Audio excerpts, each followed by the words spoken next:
Chapter 18. Ross fought to break that hold, to turn his head, to face the peril which crept upon him now. Unlike anything he had ever met before in his short lifetime, it could only have come from some alien source. This strange encounter was a battle of will against will, the same rebellion against authority which had ruled his boyhood, which had pushed him into the orbit of the project, stiffened him to meet this attack. He was going to turn his head. He was going to see who stood there. He was! Inch by inch, Ross's head came around, though sweat stung his seared and bitten flesh, and every breath was an effort. He caught a half glimpse of the beach behind the rocks, and the stretch of sand was empty. Overhead, the birds were gone, as if they had never existed, or as if they had been swept away by some impatient fighter who wanted no distractions from the purpose at hand. Having successfully turned his head, Ross decided to turn his body. His left hand went out slowly, as if it moved some great weight. His palm gritted painfully on the rock, and he savored that pain, for it pierced through the dead blanket of compulsion that was being used against him. Deliberately, he ground his blistered skin against the stone, concentrating on the sharp torment in his hand as the agony shot up his arm. While he focused his attention on the physical pain, he could feel the pressure against him weaken. Summoning all his strength, Ross swung around in a movement which was only a shadow of his former feline grace. The beach was still empty, except for the piles of driftwood, the rocks, and the other things he had originally found there. Yet he knew that something was waiting to pounce. Having discovered that for him pain was a defense weapon, he had that one resource. If they took him, it would be after besting him in a fight. Even as he made this decision, Ross was conscious of a curious weakening of the force bent upon him. It was as if his opponents had been surprised, either at his simple actions of the past few seconds or at his determination. Ross leaped upon that surprise, adding it to his stock of unseen weapons. He leaned forward, still grinding his torn hand against the rock as a steadying influence, took up a length of dried wood and thrust its end into the fire. Having once used fire to save himself, he was ready and willing to do it again, although at the same time, another part of him shrank from what he intended. Holding his improvised torch breast high, Ross stared across it, searching the land for the faintest sign of his enemies. In spite of the fire and the light he held before him, the dusk prevented him from seeing too far. Behind him, the crash of the surf could have covered the noise of a marching army. "Come and get me!" He whirled his brand into bursting life and then hurled it straight into the drift among the dunes. He was grabbing for a second brand almost before the blazing head of the first had fallen into the twisted, bleached roots of a dead tree. He stood tense, a second torch now kindled in his hand. The sharp vice of another's will, which had nipped him so tightly a moment ago, was easing, slowly disappearing as water might trickle away. Yet he could not believe that this small act of defiance had so daunted his unseen opponent as to make him give up the struggle this easily. It was more likely the pause of a wrestler seeking for a deadlier grip. The brand in his hand, Ross's second line of defense, was a weapon he was loath to use, but would use if he were forced to it. He kept his hand mercilessly flat against the rock as a reminder and a spur. Fire twisted and crackled among the driftwood where the first torch had lodged, providing a flickering light yards from where he stood. He was grateful for it in the gloom of the gathering storm. If they would only come to open war before the rain struck. Ross sheltered his torch with his body as spray, driven inward from the sea, spattered his shoulders and his back. If it rained, he would lose what small advantage the fire gave him, but then he would find some other way to meet them. They would neither break him nor take him, even if he had to wade into the sea and swim out into the lash of the cold northern waves until he could not move his tired limbs any longer. Once again, that steel-edged will struck at Ross, probing his stubbornness, assaulting his mind. He whirled the torch, brought the scorching breath of the flame across the hand resting on the rock. Unable to control his own cry of protest, he was not sure he had the fortitude to repeat such an act. He had won again. The pressure had fallen away in a flick. almost as if some current had been snapped off. Through the red curtain of his torment, Ross sensed a surprise and disbelief. He was unaware that in this queer duel, he was using both a power of will and a depth of perception he had never known he possessed. Because of his daring, he had shaken his opponents as no physical attack could have affected them. "Come and get me!" he shouted again at the barren shoreline, where the fire ate at the drift and nothing stirred, yet something very much alive and conscious lay hidden. This time there was more than simple challenge in Ross's demand. There was a note of triumph. The spray whipped by him, striking at his fire, at the brand he held. Let the seawater put both out. He would find another way of fighting. He was certain of that, and he sensed that those out there knew it too and were troubled. The fire was being driven by the wind along the crisscross lines of bone-white wood left high on the beach, forming a wall of flame between him and the interior, not, however, an insurmountable barrier to whatever lurked there. Again, Ross leaned against the rock, studying the length of beach. Had he been wrong in thinking that they were within the range of his voice? The power they had used might carry over a greater distance. "Yah!" Instead of a demand, he now voiced a taunting cry, screaming his defiance. Some wild madness had been transmitted to him by the winds, the roaring sea, his own pain. Ready to face the worst they could send against him, he tried to hurl that thought back at them as they had struck with their united will at him. No answer came to his challenge, no rise to counterattack. Moving away from the rock, Ross began to walk forward toward the burning drift, his torch ready in his hand. "I am here," he shouted into the wind. "Come out, face me!" It was then that he saw those who had tracked him. Two tall, thin figures, wearing dark clothes, were standing quietly watching him, their eyes dark holes in the white ovals of their faces. Ross halted. Though they were separated by yards of sand and rock and a burning barrier, he could feel the force they wielded. The nature of that force had changed, however. Once it had struck with a vigorous spear point, now it formed a shield of protection. Ross could not break through that shield, and they dared not drop it. A stalemate existed between them in this strange battle, the like of which Ross's world had not known before. He watched those expressionless, white faces, trying to find some reply to the deadlock. There flashed into his mind the certainty that while he lived and moved, and they lived and moved, this struggle, this unending pursuit would continue. For some mysterious reason, they wanted to have him under their control. But that was never going to happen if they all had to remain here on this strip of water-washed sand until they starved to death. Ross tried to drive that thought across to them. "Murdock!" That croaking cry, borne out of the sea by the wind, might almost have come from the bill of a seabird. "Murdock!" Ross spun around. Visibility had been drastically curtailed by the lowering clouds and the dashing spray, but he could see a round, dark thing bobbing on the waves. The sub? A raft? Sensing a movement behind him, Ross wheeled about as one of the alien figures leaped the blazing drift, heedless of the flames, and ran light-footedly toward him in what could only be an all-out attempt at capture. The man had ready a weapon like the one that had felled Foskar. Ross threw himself at his opponent in a reckless dive, falling on him with a smashing impact. In Ross's grasp, the alien's body was fragile, but he moved fluidly as Murdock fought to break his grip on the hand weapon and pin him to the sand. Ross was too intent upon his own part of the struggle to heed the sounds of a shot over his head and a thin, wailing cry. He slammed his opponent's hand against a stone, and the white face, inches away from his own, twisted silently with pain. Fumbling for a better hold, Ross was sent rolling. He came down on his left hand with a force which brought tears to his eyes and stopped him just long enough for the other to regain his feet. The blue-suited man sprinted back to the body of his fellow where it lay by the drift.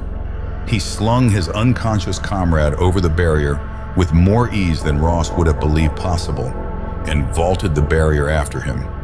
Ross, half crouched on the sand, felt unusually light and empty. The strange tie which had drawn and held him to the strangers had been broken. "Murdock!" A rubber raft rode in on the waves. 2 men aboard it.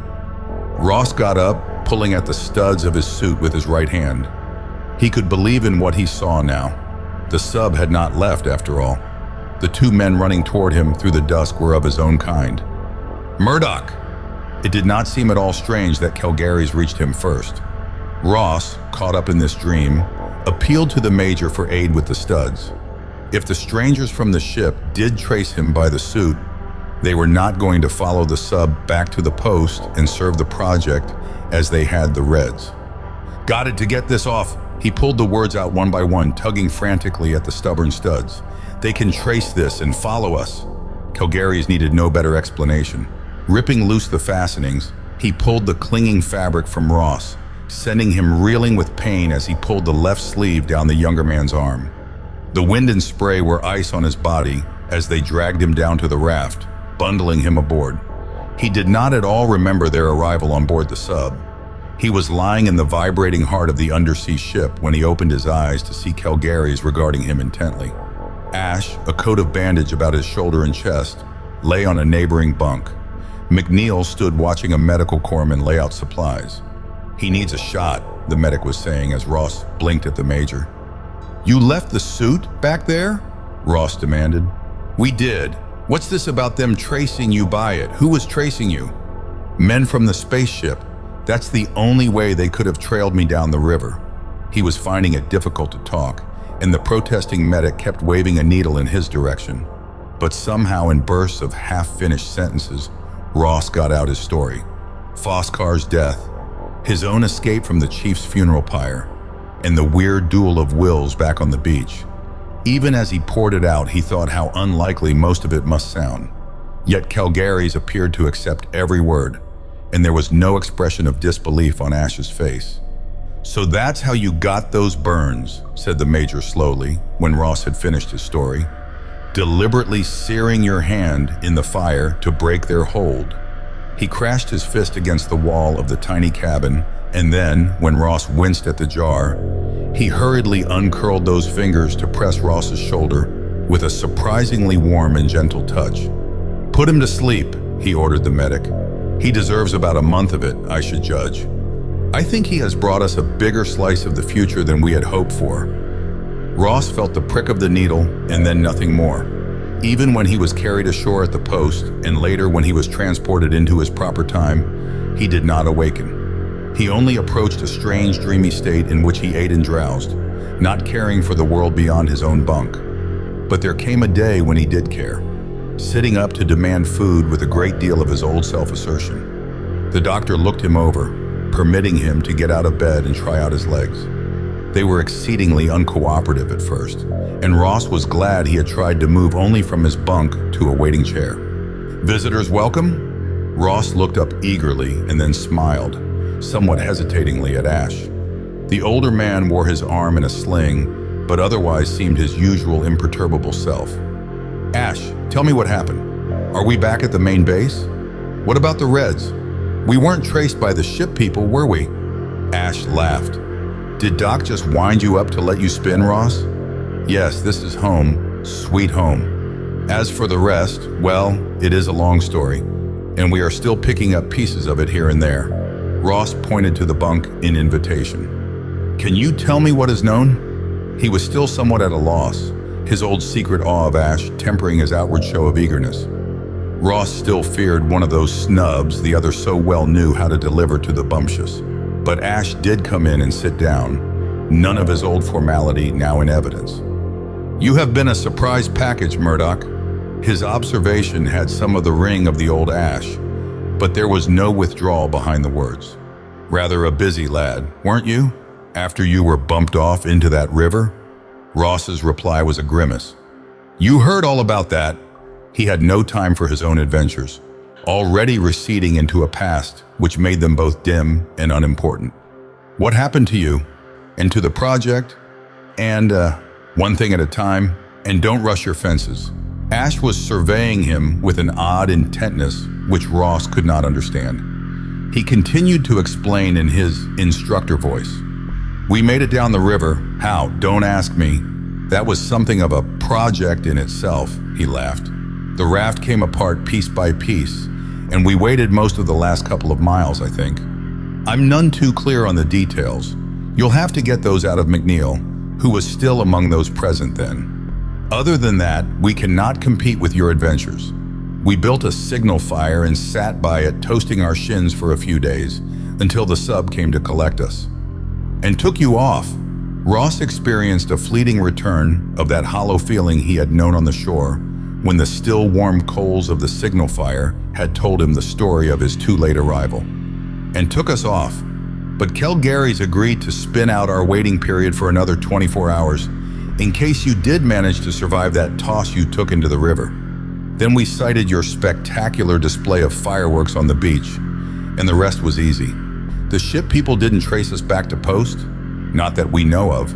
Anyway, we've closed down the post on that time level.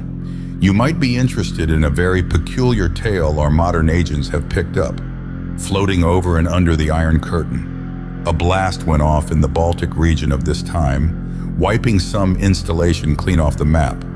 The Reds have kept quiet as to the nature of the explosion and the exact place where it occurred. The aliens followed them all the way up to this time. Ross half rose from the chair. But why? And why did they trail me? That we can only guess, but I don't believe that they were moved by any private vengeance for the looting of their derelict. There is some more imperative reason why they don't want us to find or use anything from one of their cargoes. But they were in power thousands of years ago. Maybe they and their worlds are gone now. Why should things we do today matter to them? Well, it does matter, and in some very important way. And we have to learn that reason. How?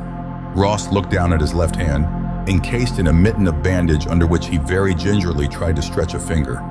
Maybe he should have been eager to welcome another meeting with the ship people. But if he were truly honest, he had to admit that he did not. He glanced up, sure that Ash had read all that hesitation and scorned him for it.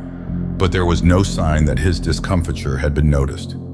By doing some looting of our own, Ash answered. Those tapes we brought back are going to be a big help. More than one derelict was located.